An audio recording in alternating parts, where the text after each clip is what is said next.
Bismillahirrahmanirrahim, alhamdulillah, wassalatu wassalamu ala rasulillah. Me emrin e Allahut, të gjithë mëshirshmit, mëshiruesit, falenderojmë të madhin Zot Allahun, xhalla xhelaluhu, mirësitë dhe bekimet e tij qofshin me dashurinë e tij dhe dërguarin e tij Muhammedin sallallahu alaihi wasallam, si dhe mbi të gjithë besimtarët dhe besimtarët që ndjekin dhe e pasojnë rrugën e tij deri në ditën e Kiametit. O Allah o Zot, nuk kemi dije tjetër përveç asaj dije që ti na ke dhuruar. Ti je i gjithdituri dhe ti je i urti. O Allah o Zot, na dhuro dije dobishme, na mundëso vepra të mira, dhe sa ti jemi gjallë na furnizo me furnizim pastër dhe halal. O Allah o Zot, na njeh me të vërtetën dhe na bëj pasues të vërtetës mbasi ta njohim, dhe na njeh me të kotën të pavërtetën dhe na largo prej saj mbasi ta njohim. Amin. Po fillojmë pa humbur kohë, inshallah taala, me pyetjet.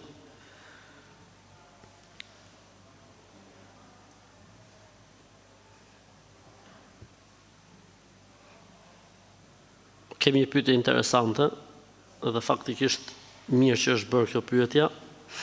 Thot, pyetjet nga i merrni, burimet e pyetjeve. Pyetjet vijnë të shkruara, faktikisht nuk janë pyetje të xhamatit.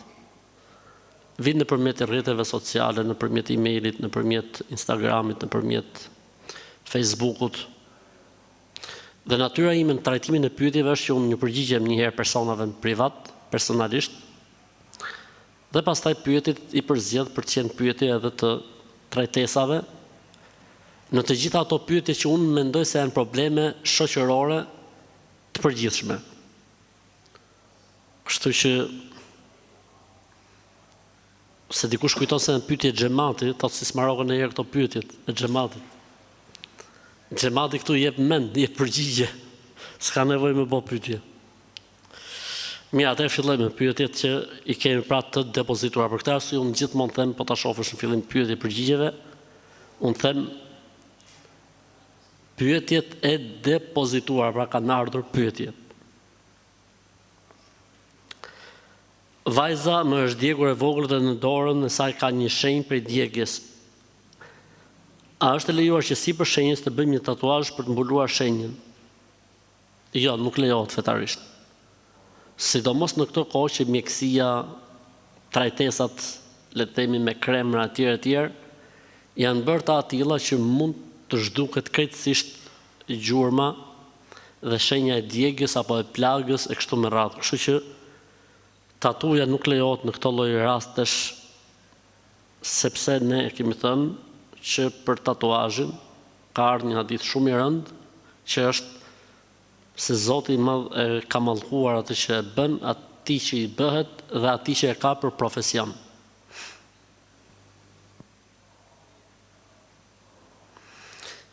Kam një problem të madh në familje, grindemi shpesh, po shiqyr Zotit pa pasoja.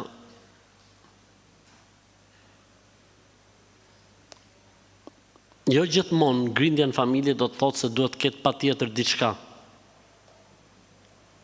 Magji apo mësysh apo të bëme etj. Mund të jetë edhe natyra e njerëzve e tillë. Po pse e bëjnë një rukje familjare, nuk bëjnë keq. Pse e bëjnë një rukje si familje, nuk bëjnë keq.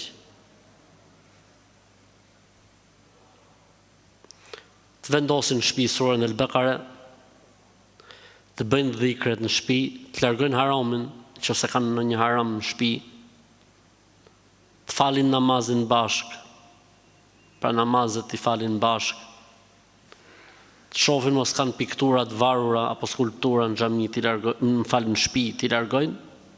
Të gjitha këto inshallah taala ndikojnë në përmirësimin e situatës.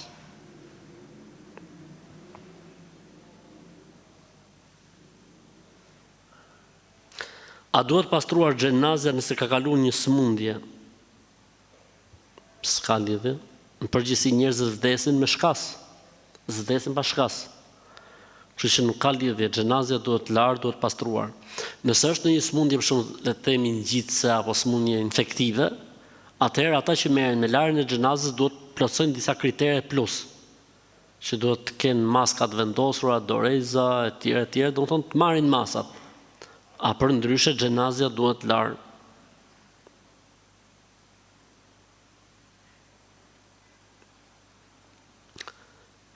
A duhet thënë shahadeti para xhamatit dhe para hoxhës, nëse konvertimi është nga bektashi në sunit. E para shahadeti nuk është kusht thuhet para xhamatit as para hoxhës. Shahadeti mund thuhet edhe përpara një personi që ta mëson. Po shahadetin mund ta thush edhe vetë. E mëson, si thuhet, çfarë përkthimi ka, edhe e thua. Pra nuk është kusht patjetër në xhami apo ke hoxha apo më dal në televizor kur thu shahadetin. Kjo është e para. E rëndësishme është shahadeti thuhet dhe mos të vonohet. Pra nëse dikush do të bëhet musliman, nuk duhet ta vonoj, po e bëj javën tjetër, po e lej për Ramazan, po e lej që kur shkoj ke xhamia ta them, jo. Shahadeti duhet thonë sa më shpejt, sepse i thonë me shpëtu nga zjarri i xhenemit. Edhe nuk bon që me e vonu. Në qoftë se situata është aty për aty shpejt, atëherë po, shkohet në xhami. Ose nëse mendohet që me deklarimin e shahadetit mund ndikohet tek njerëzit, ama e ka thonë. Edhe e thot për herë të dytë, s'ka problem. Që të ndikoj tek njerëzit, që të thonë edhe të tjerët shahadetin, tek shoqënia, që të thonë shahadetin tek kushërirat, fisi i tij që të thonë dhe ata shahadetin, okej. Dhe a thuhet shahadeti kur konvertohet nga bektashizmi. Nuk ka nevojë, sepse e rëndësishme është që me fillu namazin, me lanë shirkun, me lanë idhujtarin, dhe shahadeti në këtë rast thuhet personalisht, nuk ka nevojë që të bëhet deklarat.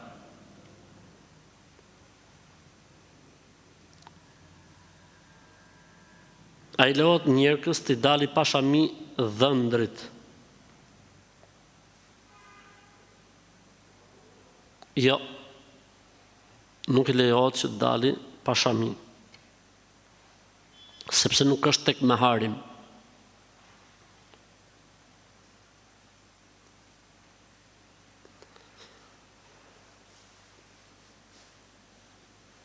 Unë kam shumë gjumë dhe jam shumë i kputur, me vështirësi shkoj edhe në punë.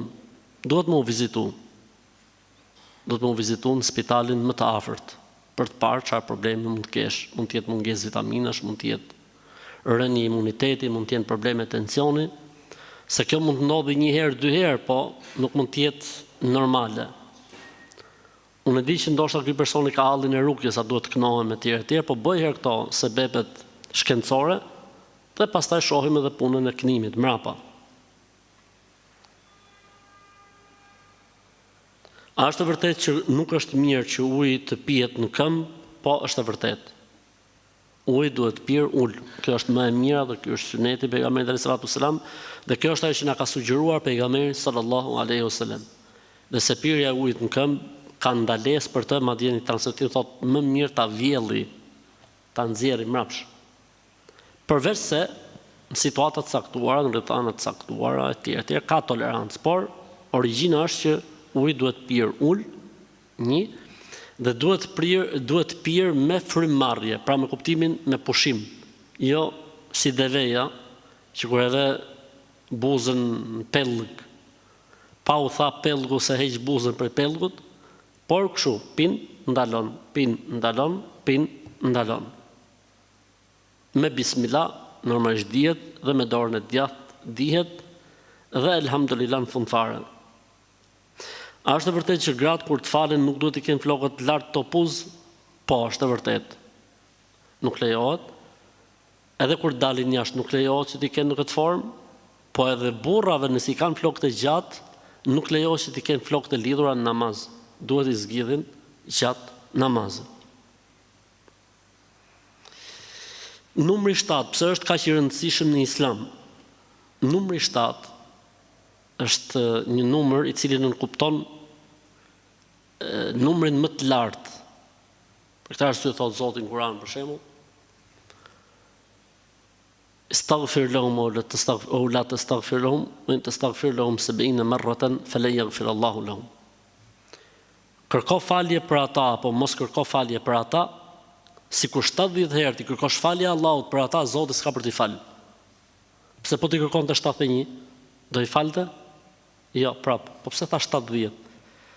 Si shtemi në Shqipë, për shumë të kom thonë 100 herë, a i ndoshta 7 herë i ka thonë, 5 herë i ka thonë, oja, ta kom thonë 100 herë këtë mua betë, apo jo, faktikisht a i 2-3 herë mund e këtë thonë, a kupton? Pra me kuptimin, ta kom thonë aq shumë, sa mjafton me e kuptu dhe mos me e përsërit. Edhe shtatat njëtin kuptim ka në arabisht. Për shemë thotë pejgamberi sallallahu alajhi wasallam, ijtanibu sab'a al-mubiqat, ruhuni nga 7 mëkatet e mëdha shkatruese. Po faktikisht mëkatet e mëdha janë 70 e sa. Pejgamberi sallallahu alajhi wasallam ka thënë 7. Po janë 70 e sa. 7 në kuptimin më të rrezikshmet ose më të rëndat.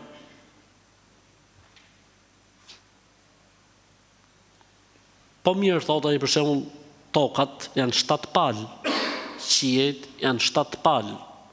Prapë ke 7 shkon muhabeti, apo jo? Tawafi rreth Ka'bes sa herë bëhet? 7 herë. Sa'i mes Safas dhe Merve sa herë bëhet? 7 herë.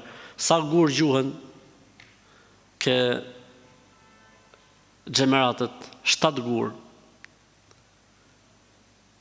Qartë? Ka në i lidhje tjetër? Se ky nuk e ka bo pyetjen aq thjesht. Themi të në punë të Zotit. E ke parasysh edhe ne nuk ndryhim dot në punë të Zotit. Allahu ka dashur që palët e tokëve ose shtresat e tokës të jenë 7 dhe Allahu ka dashur që shtresat e qiejve të jenë 7.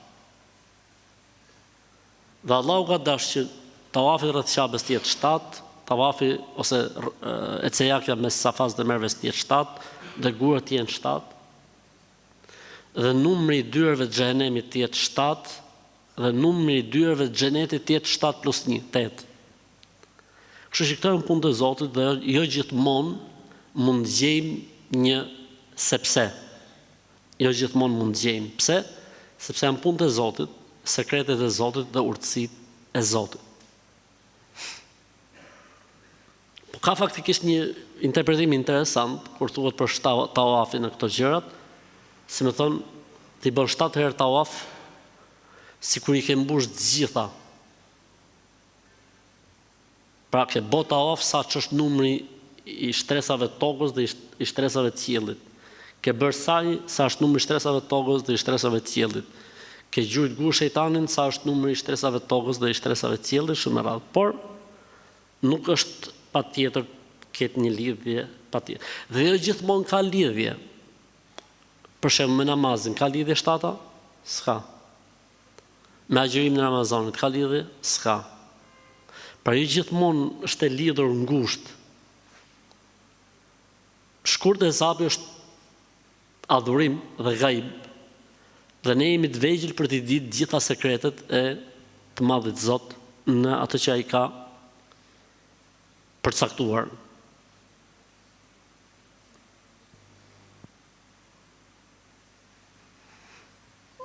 Nëse ne bëjmë një gjuna apo mëkat përveç kërkimit faljes të Allahu, a mund të agjërohet dhe disa ditë?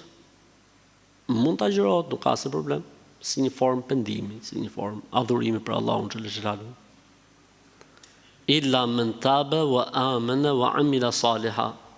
Përveç atyre që pendohen me besim dhe bëjnë vepra të mira. Ka për dietarëve të Islamit që thonë, prej kushteve të pendimit është të bësh një vepër të mirë masi të pendohet. Prej kushteve të pendimit, bërja një vepër të mirë masi të pendosh. Pra u pendove, bëj dhikër, fal namaz, agjëro, lexo Kur'an, bëj dhe një vepër të mirë mbas pendimit. Doja të të pyesja për diçka, njëri që është beqar, a e ka për detyrim dhënien e zakatit? Absolutisht që po. Beqarnia nuk e përjashton njeriu nga dhënia e zakatit. Përkundrazi, ky s'ka asnjë lloj barre mbi veten e vet. Nëse muslimani obligohet në tërësi, beqari obligohet 2 herë, se s'ka asnjë lloj barre mbi kurriz. Se mos ta kuptoj një gabim, domethënë nuk e jep 2 herë zakatin beqari, 1 herë e jep, po me kuptimin duhet ta japim me fjalë. Kur të ndodh divorci mes gruas dhe burrit, nëse është gruaja e cila kërkon divorcin, është e lejuar burrit të kërkojë meherin gruas, sepse në rastin ton gruaja është ajo e cila kërkoi divorcin. Divorci ne kemi sqaruar edhe herë tjetër, më duket ka qenë një pyetje të javën e kaluar, është dy llojesh. Divorci nga ana e burrit, që quhet talak, dhe divorci nga ana e gruas, që quhet khul. Talaku, burri obligohet që t'i japi meherin nëse nuk e ka dhënë akoma. Mund të jetë vonuar, ku dëgjon etj. Nëse është burra i që jep divorcin edhe se ka dorëzuar akoma meherin, dhuratën e martesës duhet t'ia dorëzojë. Nëse divorci bëhet nga ana e gruas, dhe unë këtu du të sqaroj diçka të rëndësishme. Ka prej burrave që mendojnë se pas e dhanë ata divorcin, gruaja s'mund të ndahet kurrë. Kjo nuk ekziston fen Allahu. Është e vërtetë që gruaja në Islam nuk mund të kërkojë divorc pa hak, pa e merituar. Ajo gruaja që kërkon divorcin pa hak, pa e merituar, nuk e nin asnjëherë në xhenetin. Po kjo nuk do të thotë që burri mund ta marrë peng gruan, se burri mendon se gruaja s'ka drejt. Ndërkohë që gruaja mund të ketë drejt 7 herë me kërku divorc. Kush e përcakton këtë, ka drejt gruaja të kërkojë divorc apo kush e përcakton? Hoxha, muftiu, kadiu, gjykatësi, Islam. E rëndësishme, nëse gruaja don të kërkojë divorc, dhe burri nuk ja jep, atëherë duhet arbitrohen tek një hoxh, dhe hoxha e ndan këtë punë. Po nëse burri s'don, thotë ja, s'ta jap. S'ka në Islam s'ta jap. Në Islam nuk mund të rri një femër grua dikujt pa dëshirën e saj. Dhe nuk mund të rri burri, mashkulli, burr i dikujt, i një femre, nëse ai s'do, me dhunë. Kështu që kjo punë ka nevojë për mirë kuptim të dy anshëm, nga të dyja palët. Nëse një situatë caktuar, njëra prej palëve merr vendimin që do të ndahet, atëherë pala tjetër nuk mund të dhunohet që të rri bashkëshort pa dëshirën e palës tjetër. Po mirë si bëhet, ja vëlla, është tipos atij që s'ta jap. Ndërkohë që ajo është e tiposur që do të ndahet. I themi ne, gruaja duhet i kthej meherin burrit, nëse e ka marrë prej tij. E nëse se ka marrë, s'ka nevojë të japi asgjë. Ku bëhet ndarja? Tham pra, bëhet ndarja tek ndërmjetësuesi, tek arbitri që është hoxha, që ka licencë ndërmjetësimi, bën marrëveshjen, e vulos edhe hyn fuqi me njëherë. Nëse nuk zgjidhet kështu, atëherë ka drejt të ja hedhë letrat në gjykat dhe të bëjë divorcin nëpërmjet letrave. Në momentin që bëhet divorci nëpërmjet letrave, quhet divorc në fuqi, hyn në fuqi, dhe gruaja me sheriat quhet e ndarë nga burri, dhe kjo gruaja ka drejt martohet me burr tjetër, edhe pse ky i thotë ti je gruaja ime akoma. Ky mund thot 300 vjet që ti je gruaja ime, ndërkohë që ajo është martuar me tjetrin, nga bokalamoj me tjetrin, është bërë gjyshe me tjetrin, ky thotë jo, ti je gruaja ime. Se s'ta kam dhënë unë ty divorcin. Kush je ti more? Kush je ti që e magë divorcin në bank? Guvernatori i divorcit.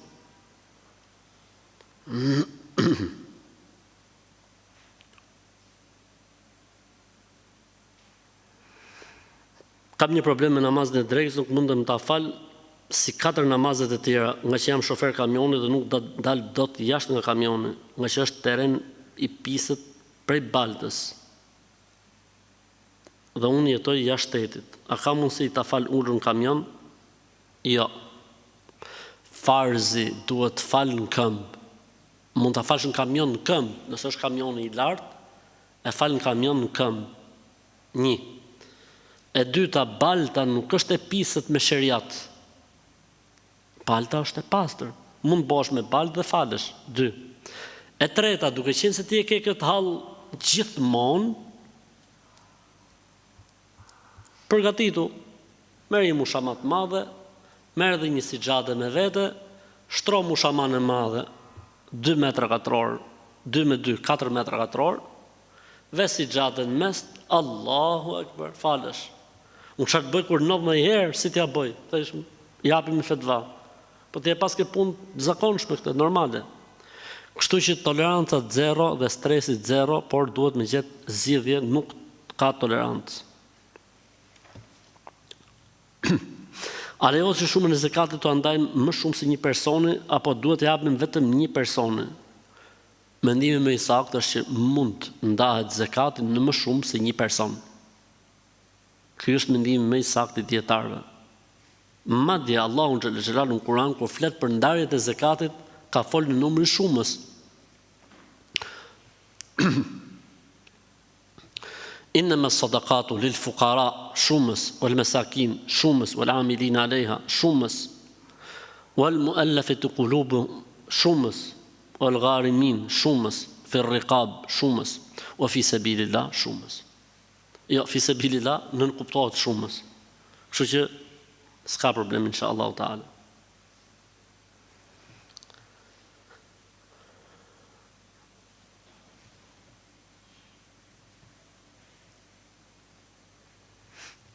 Jam njohur me një italian, ajt për hajër qoftë.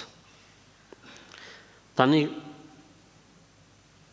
është mirë të kthehet në fenë islame ky italiani, çka me bo ky italiani? Italiani thot shahadetin, la ilaha illallah Muhammedur Rasulullah, t'ja di kuptimin që Zoti, Allahu është një i vetëm, s'ka Zot tjetër të vërtet përveç tij, Muhamedi është i dërguar i Allahut që ne duhet ndjekim rrugën e tij, dhe se Jezusi nuk ishte Zot as biri i Zotit, por ishte i dërguar i Allahut, misioni i cilit është përmbyllur dhe përmbushur me ardhin e profetit Muhammed, në momentin që italiani i din këto muhabete, i ka kuptuar, është i bindur, atëherë çdo gjë është okay, boni nikahun.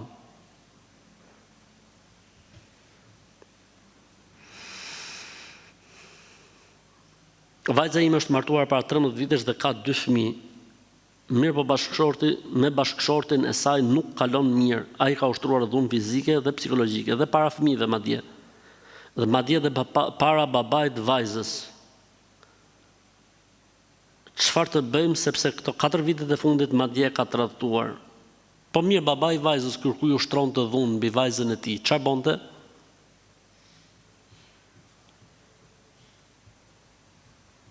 Në këto raste nuk i lejohet prindit të hesht, e merr gocën dhe i ke shtëpia vet. Ka një lloj problemi tek disa mentalitete, tek disa zonat të shqiptarisë, që burri mund ta rrafi, burri mund ta dhunoj, burri edhe mund ta çajë në thik, burri edhe mund ta vejnë litar, ama tek shtëpia jo, sa e pret plumbi. Kjo vetëm fe nuk është, as njerëzillik. Kjo ka emrin kafshëri. S'ka të drejtë as kush të dhunoj një femër. S'ka të drejtë as kushdo qoftë ai. Qofse gruaja nuk është e duhura dhe e denja, divorcohet, selam aleikum, aleikum selam. Që secili shtëpi vet marrë historia. Kështu që në këtë lloj situate, unë do të thosha që të gjehet në zgjidhje dhe t'i jepet një ultimatum i fundit këtij species, kësaj krijesës që ushtron dhunë. Nëse ai nuk heq dorë dhe nuk pendohet, atëherë o të duroj kështu siç e ka nis, Allahu e lehtësoft, ose të kërkoj divorcin. Po t'ishte që më pyet mua, t'isha unë baba i vajzës, e kisha marrë gocën në shtëpi me kohë. Dhe e kisha ndarë nga ky lloj specie, që asnjëri nuk e meriton me pas emrin. A bën ma gjurë një ditë që më ka pas ngel nga Ramazanit kaluar, pasi të përfundoj me këtë Ramazan. Po Ramazani do dhe 6 muaj, burri dheu. A gjërohet tani këto ditë? Ka ngel një ditë nga Ramazani kaluar, a bën që këtë ditën të agjëroj mas këtij Ramazanit? Ramazani do në dhe 4, sa do Ramazani? Sa jemi tani? Shtator, tetor, nëntor, dhjetor, janar, shkurt. Do dhe 6 muaj. Jo, nuk bën. Agjërohet tani, këto ditë. ke 6 muaj përpara, ke 180 ditë me agjëru këtë ditën.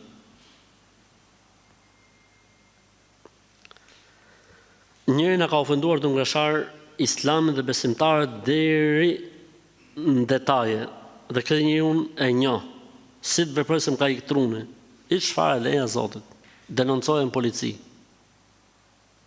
Mos u merr me këtë njeri, mos u merr. Këta njerëz duan të viktimizohen dhe të kthehen heronj. Mos ju a jepni këtë kënaqësi.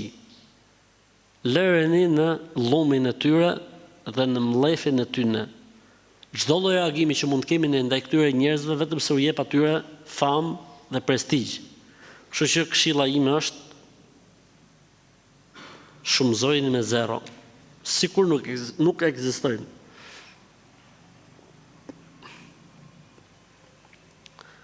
Jem në gurbet dhe po bashkëjetoj me një vajzë, po kjo vajzë nuk është e besimit ton dhe nuk është shqiptare. Me të kam edhe një vajzë 4 vjeçare. Më kanë thonë që nëse martohemi, e ndron dhe fen kthehet muslimane. A më lejohet mu martu me këtë vajzë? Po ti, çfarë po bën tani me këtë? Në të bashkjetu, thotë. Këshilla ime është që ju duhet martoheni, siç i takon me sheriat, me islam. Bashkëtesa është një term që Islami nuk e njeh. Po bëjmë martesë me të tamam. Nëse e pranon Islamin, elhamdulillah, nëse nuk e pranon ti bëj nikahun, që ti jesh në rregull për sa i përket zinas dhe imoralitetit.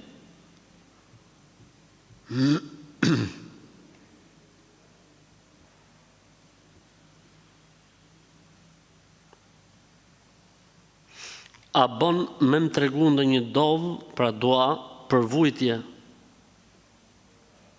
Fal namazën rregullisht, fal sunetet, fal namaznate.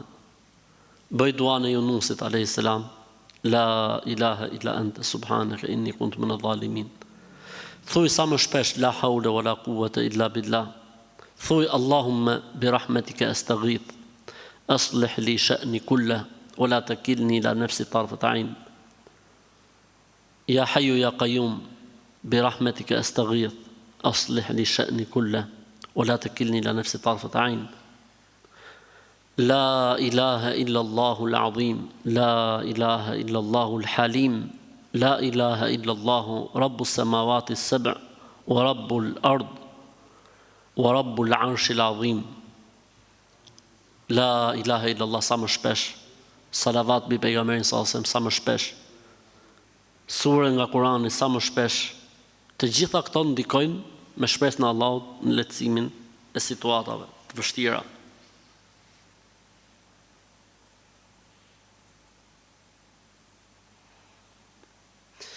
Desha të pyes diçka rreth martesës, se sa lejohet sipas gjakut edhe fesë, por edhe traditave shqiptare. Në rastin tim a lejohet martesa nëse djali ka dajt e gjysht në të njëjtën vend me dajt e mi. Djali ka pas dajt të gjysht, babin të gjysht e dajve të mi. Kuptonte, asnjë lloj lidhje. Thjesht dajt e mi me dajt e djalit janë nga i njëjti vend. Stresit zero. Bismillah, mbështetje u Zotit. S'ka asnjë lloj problemi fetarisht. Pas shqiptarisht, as me gjak, as i gjo, as i lidhje. Kështu që stresi zero. Jam bërë operacion dhe kam varr në trup. Jo varr, më thënë plag. Dhe kam 3 penj akoma në trup. Pra, akoma i ka ato qepjet. A më lejohet që të falem? Duhet falësh. Ja lejohet, duhet me u falë, pa tjetër. Toleranca zero ndaj mos faljes. Falja e namazit është derisa s'ka dalë shpirti nga trupi. S'ka tolerancë përsa i përket mos faljes. Falja e namazit është në çdo lloj situate, në çdo lloj gjendje, në çdo lloj derisa truni punon, derisa truni punon, falje duhet bërë. Po jam i lidh për shembull, se jam i shtrisë, kam mundësi me marr abdes, një ashtu me mend. Merr abdes me mend. Falu me mend. Namazi në Islam bie vetëm nëse je i çmend, nëse je në gjumë, nëse harron, nëse je femër me të përmuajshmet ose me lehoni.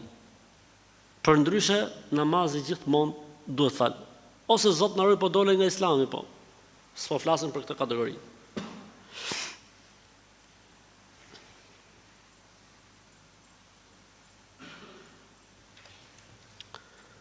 Jam e martuar për 15 vitesh, kam 3 fëmijë dhe burri jeton jashtë.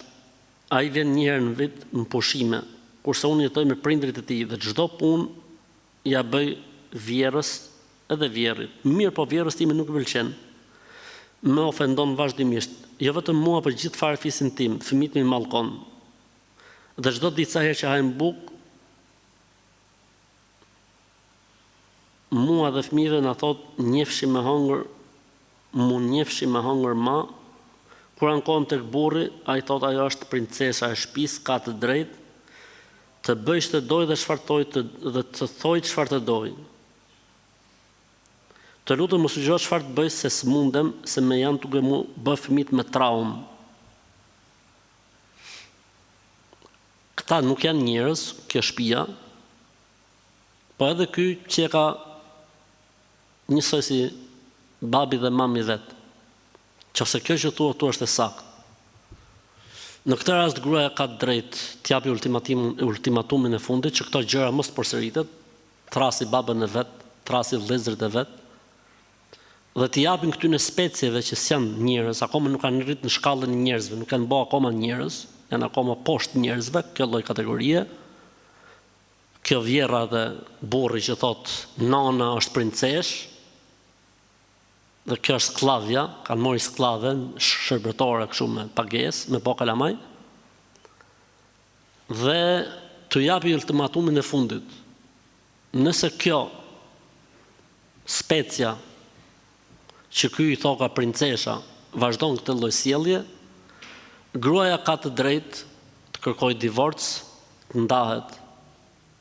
Tani unë nuk e di se ku do të jetoj pastaj, ku dëgjon se s'është problemi im ky, tani ku do të jetojnë edhe se a do të mori shtëpi me qira apo do të s'është problemi im ky pastaj. Po që me fe kësaj lejohet divorci qysh në momentin e parë që ofendohet apo mallkohet nga kjo specia që quhet vjerë. Se vetëm vjerë nuk është. Vjera e mirë trajton nusën si gocën e vet, dhe e shef si gocën e vet, dhe e mendon si gocën e vet. Po kjo vetëm vjerë nuk është. Gjithçka mund të jetë kjo, plaka, vetëm vjerë nuk është. Pra nuk e meriton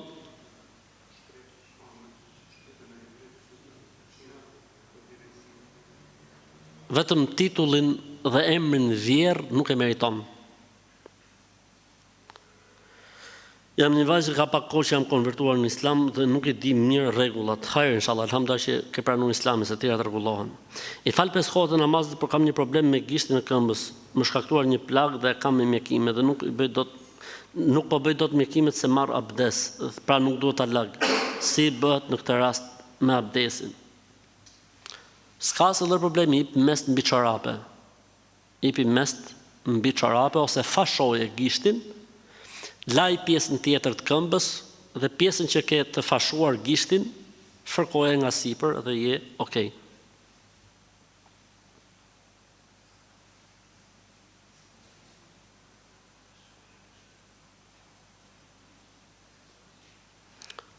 Pash një video nga Amerika, hajde çka kanë thonë këta të Amerikës, se si kukullat shumë lehtë mund të xhindosen dhe të futen në to xhindet të shejtanit.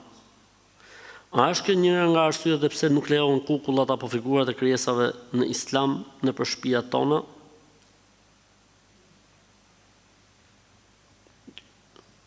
Nuk është kjo arsyeja që sheriati e ka ndaluar.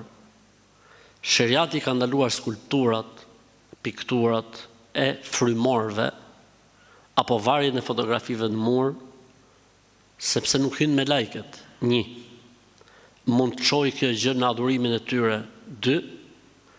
Dhe do të sprovohen ata që i kanë bërë këto punë ditën e Kiametit. 3. Dërsa kjo futja e xhinëve ka dalë tani vonë, që futet xhini ke fotografia apo futet xhini ke kuklla etj. S'ka lidhje. Pastaj ne kemi thonë që kukullat për kalamajt lejohen, nuk ka asnjë problemi fetarisht. Kukullat për kalamajt lejohen.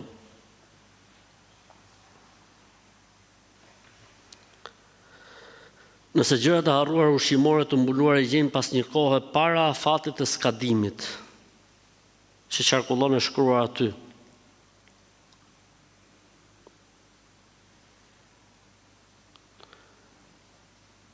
Qarkullon, si më thënë, si besytni që nuk duhet me i ngrënë.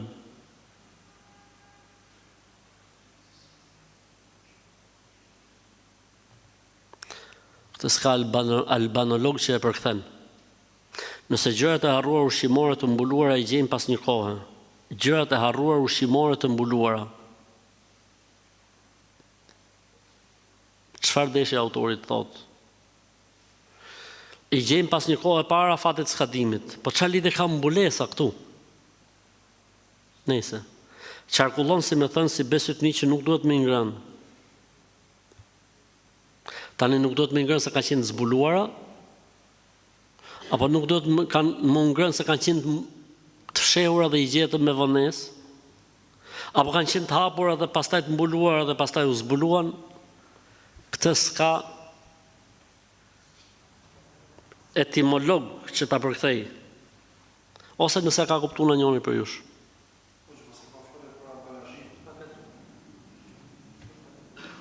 Hajde ma përkthe. Jo, ma thuj, çfarë mendon?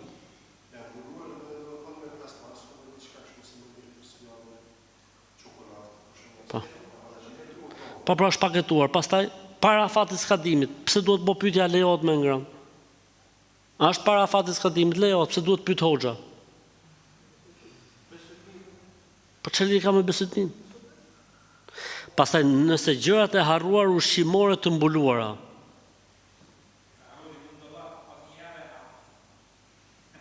Po pra, po ku është problemi? Nëse është kështu siç e kemi kuptuar ne, s'ka problem.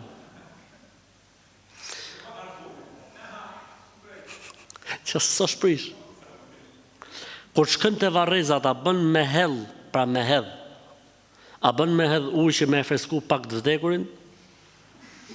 Mashallah, alhamdulillah. Ka rob që mendojnë pozitivisht, alhamdulillah. S'ka nevojë vdekur mund të jetë në xhenet atje. Në varr mund të jetë në xhenetet më të mira, tu u kënaq atje. Kështu që mos i udh ujë se po filloi i pikot çatia. Kështu që mos e luaj hiç. S'ka problem fare, nuk ka. Nuk ekziston hedhja e ujit për ta freskuar të vdekurin, nuk ekziston. E fejuara më akuzon për tradhti dhe filloi të shpif kundra meje, fjalë të cilat janë të vërteta dhe më vendosi në një situatë shumë të vështirë. S'di si t'ja bëj dhe çfarë të bëj për të vërtetuar pafajësinë time. Ndërkohë që të vërtetën e din Allahu dhe unë jam i pastër nga këto shpifje. Stresit zero, edhe çoje ke babi. Çoje nusën ke babi, thuj babit që lal aty, merre gocën mrapsh, se kënë fejes po më akuzon për tradhti. Po kur të martohem, po kur të kem punë, kur të kem halli, duhet më shku, duhet marr, duhet më shëtit, duhet më... Kështu që elhamdulillah të ka nderu Allahu që e ka tregu veten tani në fejes, çoja babit dhurat të paketuar. Tu që lal aty në gocën, i pafshajrin, inshallah Zoti jep botës tatë jetë lumtur, unë për vete me këtë lloj krijesës se vazhdoj dot.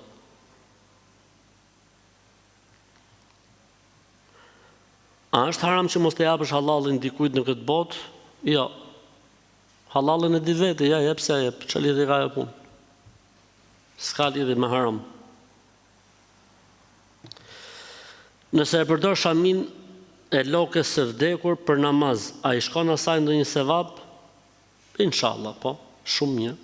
Nëse rrobat e të vdekurit përdoren nga i gjalli, mirë. Ide e mirë është.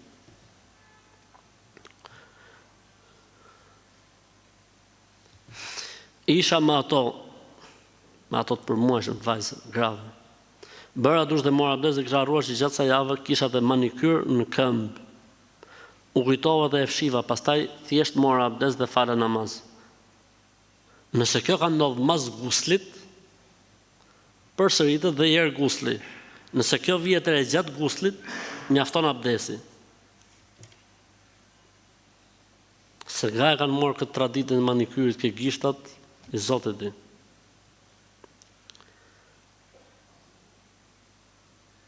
Ai, si që thot, pash Zotin e madh, më thonë, pas ka siklet madh kjo që ka po pyetjen.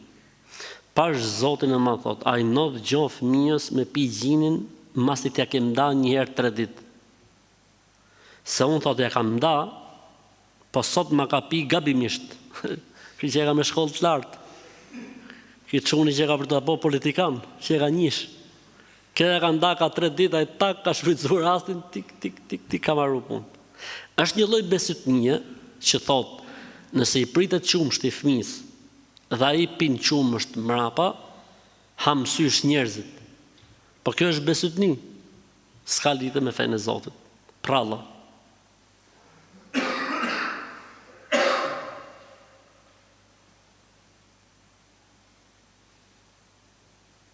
Si pas mendimit që kur del gjak prishet abdesi, sa gjak duhet që të quhet abdesi i prishur, dhe kur del nga dhëmbi, si pas këtij mendimi, a prishet abdesi apo jo? Dalja e gjakut mas abdesit ka 2 mendime. Një mendim që thot prishet abdesi dhe një mendim që thot s'prishet. Dhe më saktë është që s'prishet. Ky thot në atë mendim, me sa duhet është medhhebi i tij i atij mendimi. Sa është sasia e gjakut? Duhet të jetë sipas medhhebit që thot se prishet, duhet të jetë më shumë se sa ploçka e dorës. Sa man gram ploçka e dorës, më shumë se kaq. Nëse është më pak se kaq quhet pak dhe falet. 1. E dyta, nëse është i rrjedhshëm, prapë sipas këtij medhhebi nuk prishet. Sepse nuk është i mundur për tu ndaluar. Ndërsa rasti i dhëmbit, sipas këtij medhhebi nuk prishet, sepse është shumë pak, diçka që merret konsiderat. Kam një shok që studion në Medinë, a mund t'i them atij të kryej haxhin ose umrën për mua, duke qenë se unë nuk kam mundësi financiare, por jam i shëndetshëm? Jo. Haxhi ose umra mund kryhet vetëm për ato persona që s'kan mundësinë fizike ta bëjnë. Ndërsa për mundësinë ekonomike jo. Pse? Sepse mundësia ekonomike mund të vinë nga koha në kohë, ndërsa mundësia fizike është e pamundur. Kështu që s'ka tolerancë në këtë rast.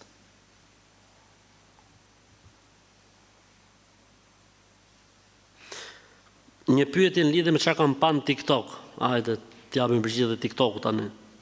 Thonë se kushdo që ka një sëmundje seksualisht të transmetueshme nuk duhet martohet deri në vdekje. Po nëse kjo sëmundja që është seksualisht e transmetueshme mund të menaxhohet nëpërmjet shërimit ose në forma të tjera.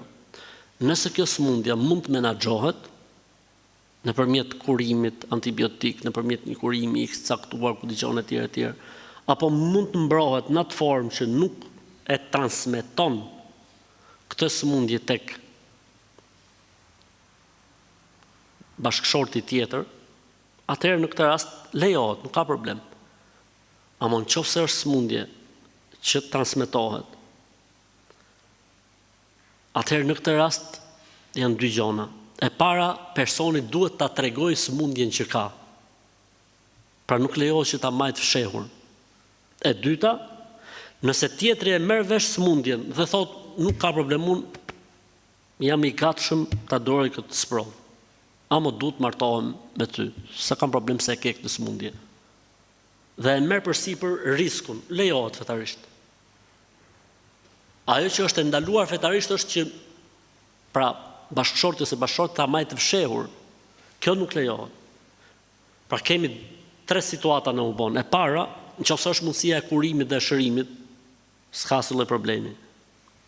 Nëse s'ka mundësi kurimi dhe shërimi, po ka mundësi mbrojtje, prapë s'ka asnjë problemi. 2. E treta, nëse s'ka mundësi shërimi dhe kurimi apo mbrojtje, por ai e tregon. Dhe pala tjetër, ose ajo e tregon, dhe pala tjetër thot unë e mbart këtë risk. Prap është e lejuar. E katërta, nëse nuk e tregon dhe zbulohet mas martesës, këtu ka dy gjendje. E para, se ka ditë. O, Europë nuk ketë një smundje të tillë, po edhe nuk e di në burrë dhe unë. Edhe ky i shkreti, ose kjo e shkreta e merr vesh mas problematikës, për shembull. Në këtë rast nuk ka mëkat. Në këtë rast, tjetri, qoftë gruaja, qoftë burri, ka të drejtën e zgjedhjes për të vazhduar ose për ta prishur. E dyta, nëse ai e ka ditë, automatikisht tjetrit ose tjetrës i lindet drejta e ndarjes nëse dëshiron. Ose le të duroj, Zoti e lehtësoft. Nëse dikush të shtin më shumë se një herë, si veprohet? Herën e parë, kur ai thot elhamdulillah, i thuhet yarhamukallah. Herën e dytë, kur thot elhamdulillah, i thuhet yarhamukallah. Herën e tretë, ai thot prap elhamdulillah, përgjigjja është afak Allah. Afak Allah, Allahu të shëroft. Ose si shtemin e gjuhën shqipe shnet. Po nuk thuhet shnet që herën e parë. Shnet thuhet herën e tretë e mrapa. Herën e tretë e mrapa. Kështu që fjala shqiptare shnet e ka një origjinë. E ka një origjinë. Dëshiroj t'ju shmangem ushqimeve dhe pijeve të ndaluara në Islam, po kur shkojnë në market nuk di saktësisht kush lejohet apo kush ndalohet. Çfarë është alkolike është haram? Çfarë nuk është alkolike është halal.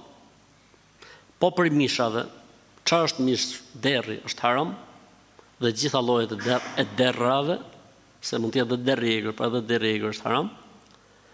Dhe kafshëve mish ngrënëse. Kafshët mish ngrënëse në përgjithësi janë të ndaluara.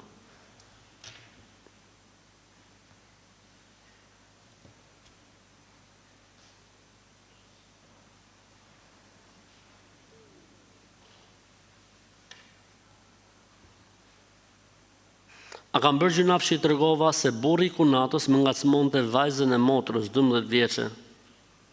Të më duket të kemi lexuar javën e kaluar? Ë? Dhe i dilte lakuri çfarë kemi lexuar këtë. Shumë mirë ke bë. Ky vetëm njeri nuk është.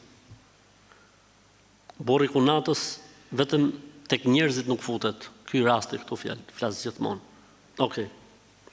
Mamaja e djalit më akuzon se unë kam pasur lidhje më parë dhe nuk jam e pastër. Gjithashtu më akuzon se unë e kam ruajtur djalin prej kohësh.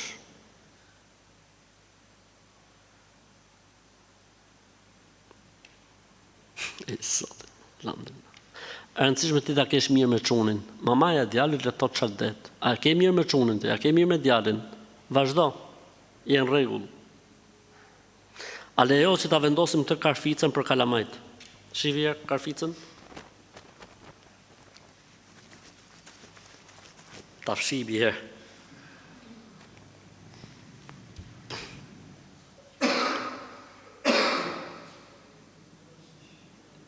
Është një karficë që është shkruar aty s me pik poshtë, mashallah. Edhe është ajo me rrethin blu kështu me pik. Nuk lejohet. Nuk lejohet sepse është një lloj besytnie. A është e vërtetë se nëse lexon surën Waqi'a çdo ditë ose natë bëhet sebeb që të truaj Zoti për varfërisë? Është hadith i dobët, nuk është hadith i saktë. Nëse një musliman vdes i pa bërë sunet, a ndikon kjo tek hyrja e tij në xhenet apo në mospranimin e veprave të mira? Jo. Bërja sunet është obligim, vajib. Po kjo nuk ndikon as në ndalesën për të futur në xhenet, as në pranimin e veprave të mira. Cili është gjykimi i futjes në ngrirje për të ringjallur në të ardhmen? Larg Bëllojme, jetoje jetën që të ka fali madhi Zot, edhe jenë rregull. Shkon njeriu për zgjalli, futet në ngrirje, se ndoshta në të ardhmen do ta kthejnë edhe një herë në jetë. Sa i thonë me lujt bigjoz me jetën. Bigjozit çfarë gjykimi ka në Islam?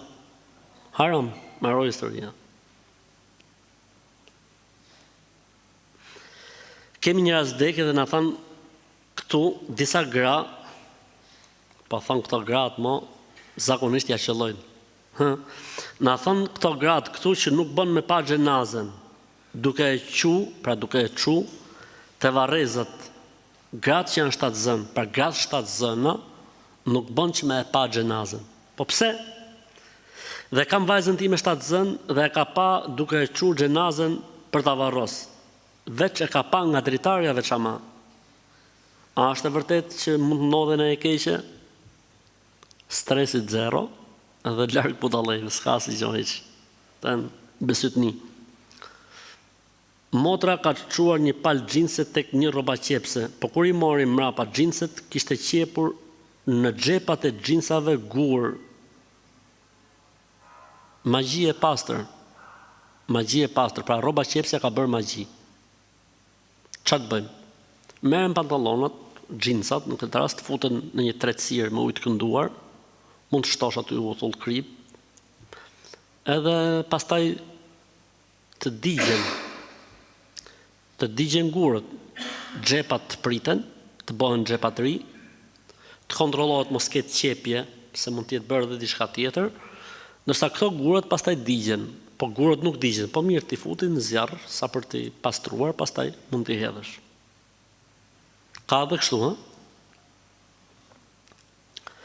Në asë hyn dreka sipas aplikacionit orën 13:00, a mund ta falim 12:45 sepse kam kohë të lirë se pastaj fillojmë punët. Jo, nuk mund ta falësh në 12:45, da falësh kur hyn koha fiks. Kur hyn koha fiks e mrapa, para nuk bën.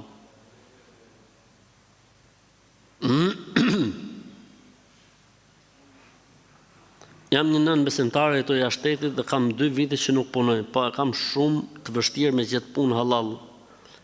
Më ka ardhur një ofertë për fabrikën e duhanit. Allahu nuk e ngarkon njeriun tej mundësive që ka. Pra nëse është situata që s'ka hapësira mundësi, rrezikon me nxjerr për shtëpie, e ku dëgjon e tjerë, nuk, domethënë mund të ketë një fal tolerancë. Ama nëse nuk ka problematika të tilla, nuk lejohet. Origjina është që s'bën me punu në fabrikë duhani, as fabrikë alkooli, as fabrikë sallamit derrit. Po nëse është situata për shembull që s'ka zgjidhje tjetër, lejohet derisa të dalin nga situata e vështirë, pastaj duhet të ndrojë punë.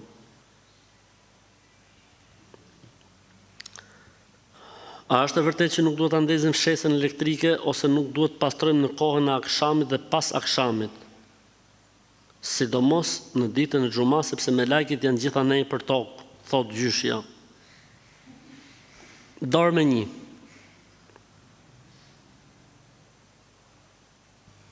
S'është e vërtet, s'ka lidhje fare, nuk ka lidhje fare hiç.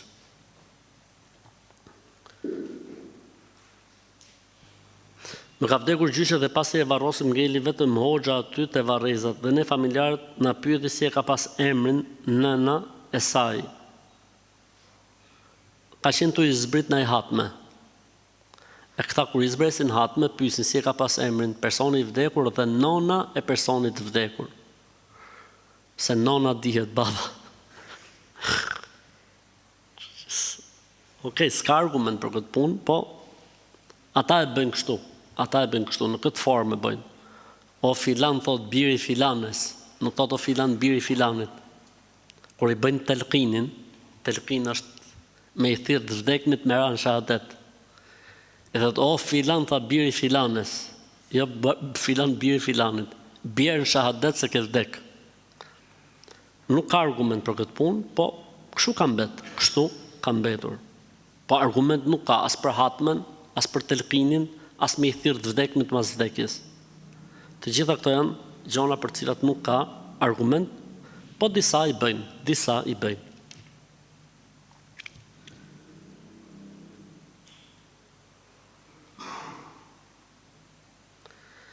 Nëse nga habia gjatë faljes e ngrejmë kokën nga sejdja para imamit, çfarë duhet bëjmë? Asgjë. Sepse është bërë pa dashje. Përderisa është bërë pa dashje, ka tolerancë.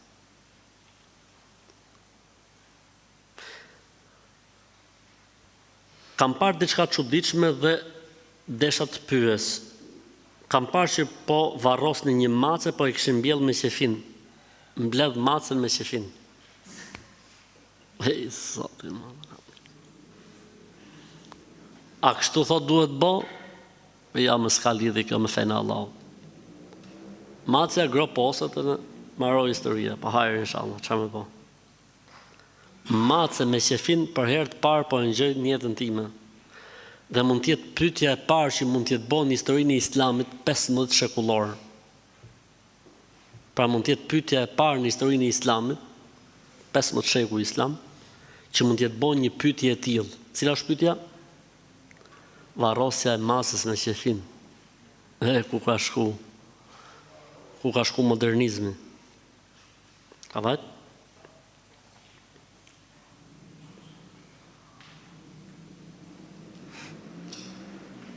Më tha një shoqja ime të shkoj tek një vajzë mbuluar e fesë islame që bën terapi spirituale me frekuenca larg saj. Ku ka në Islam terapi me frekuenca spirituale larg, edhe pse ka shami. Jo çdo kush që ka shami do të thotë se është në rregull, jo çdo kush që ka mjekër do të thotë se është në rregull. S'është shamia kriteri përcaktues. Se ata teologja shami kishte po mori botën në qafë, gjysmën e botës e mori në qafë. Kam një problem bashkëshortë, ai foli në telefon me shoqin e tij dhe në momentin që më tregoi i thash që ne jemi muslimanë dhe nuk na lejohet kjo gjë. Ai më thotë se nuk jam mirë. Ai më thotë që unë nuk e kam mirë. Dhe jam brenda normave të Islamit. Kur unë i them këtë gjë, ai më thotë se po mundohesh të më ndash nga njerëzit. Për këtë arsye do të jap zhllogari përpara Allahut. Do ky me fol me shoqet, s'ka problem. Kurse kjo që i thot mos fol, kjo është duke nda nga njerëzit do të jap llogari përpara Allahut. E rëndësishme, nëse është e folmja për punë, s'ka problem le të flasi. A mund qoftë është e folmja se e ka marrë malli për shoqen. Largon stresin duke fol me të, shpreh shplodhje, e qanë hallet. Kjo s'lejohet. Nërsa ky avdalli që thot po mdan nga njerëzit, ke përdon llogari përpara Allahut, ky ja fut kot. A mund qoftë se ky flet për punë, se mund të jetë edhe kjo tjetra. A erdhën furnizimet, kurse kjo i thot as fal me femrat, po me këtë flasim, me xhindin. Apo të flasim me burrin e asaj. Thot pyetej çik grun, a ka furnizimi? Kështu që varet se si është situata, po nëse është kështu siç është tregu këtu, s'ka drejt burri dhe ka drejt gruaja. E fundit fare për sonte. Se na u boni çik lomsh këto pyetjet. Vllai i madh së bashku me kunatën vjedhin parat në shtëpinë tonë. U kap hajduti. Mos boni koment që të marrim pyetjen, po bot koment ju unë zgjas deri për sabah. Këtë e kemi dokumentuar sepse kemi vendosur një kamerë të fshehtë. Mirë, po prindërit kur e kanë kuptuar që vllai po na vjedh bashkë me kunatën, kanë vendosur që mos mi thonë vllait asgjë dhe po bëjnë sikur s'ka ndodhur asgjë në shtëpi. Dhe kanë nisë një shtëpi tjetër me pretekst për vllajin tjetër, mirë po ne të gjithë do shpërngulemi aty përveç vllajt dhe nusës tek shtëpia e tyre. Përveç vllajt dhe nusës tek shtëpia e tyre. Mirë po nusja e vllajt non stop na sulmon dhe na thot unë jam zemërbardh. Se të mori lekët, se të vjedhi lekët në zemër të bardhë, është në rregull është. Thot dhe unë nuk i bëj keq askujt. Vetëm lekët me ajo, keq kurrja. Dhe mua po mëso se durimi sa ka 10 vjet thotë që në përsëritet e njëjta gjë. Babai bën sikur s'ka kuptuar gjë, pra vjerri. Kurse vjera thotë të durojmë. Ha, inshallah bëhet shtëpia e re, inshallah. Lek mos manim shtëpi fare. Lekët çojini me burgim përjetshëm jashtë shtëpisë. Arrestojini lekët, mos I leni në shtëpi. Lejeni kunatën thotë kom zemrën e bardhë, se të bardhë dhe paska. Edhe hajë inshallah. Bëhet shtëpia e re, dilin shtëpi të re, këta lejeni këtu. Allahu e lehtësoft.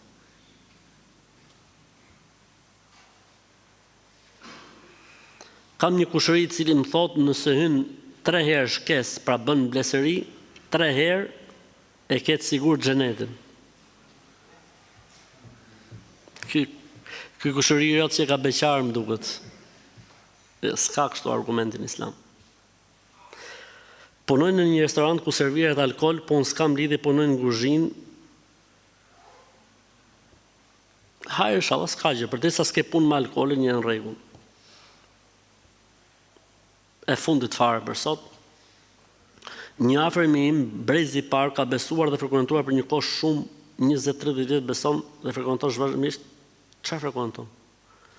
Një afërmi im, brezi I parë, ka besuar dhe frekuentuar për një kohë shumë të gjatë 20-30 vjet dhe besoj që beson dhe frekuenton vazhdimisht dhe për gjithçka sa do të vogël te një grua që e di që I bën magji, shet te flaka e qiriut dhe thot do të bëj kurban zhiv, me e fut te kuklla si arush, e cila të tregon pastaj për të ardhmen, të kërkon emrin e nonës, thot se kam shenjat e Allahut në trup. Këto I kam thot të gjitha të vërtetuara që I bën. Pyetja ime është si duhet sillem unë me ta dhe a duhet frekuentohem shpesh dhe të rri me të vazhdimisht, ku I kam thënë që është gabim. E rëndësishme, kjo është magjistare, mashtruese, kjo që e ka nona, kjo që e ka për ta bërë politikane, që e ka për ta futur në parlament, që e ka nona. Kështu që kjo është mashtruese, kjo është sharlatane, kjo është magjistare, ti ke për detyrë me këshillu kushërinë tat, edhe kaq mbaron historia jote. Mos u fut më shumë dhe më tej. A të dëmton ty fakti që shoqërohesh me këtë person, nuk të dëmton, ti thjesht këshilloje dhe mundësisht I ti këtë vidjen time ipja tregoj thoshi që ka thon Hoxha. A mund të falim në fermat nëse jemi jashtë në sera? Po, mund të falim, nuk ka asnjë problemi. Ka thënë Hoxha, ai që është xheloz duaje, atë që është xheloz duaje, atë që është xheloz ruaje, xhelozia është prej fesë, ai që s'ka xhelozi, s'ka hajër prej tij. Ky Hoxha duhet arrestu. Do të më ngrit një padi kundër tij dhe duhet arrestu. Xhelozia është 2 llojesh, thotë pejgamberi alayhis salam. Xhelozi që edhe Zoti e don dhe xhelozi që Zoti e urren. Xhelozia që ka shkaqe, Zoti e don. Po xhelozia e çmendur, pse lujti pema, kush thirrri, ky duhet arrestu bashkë me Hoxhën. Ky çuni që ka xhelozi të parsyetuar, edhe Hoxha që thotë është prej fesë, duan arrestu të dy, duan lënë 6 muaj në burg. A lejo që të futesh në xhami pa çorape, po si sa si problem.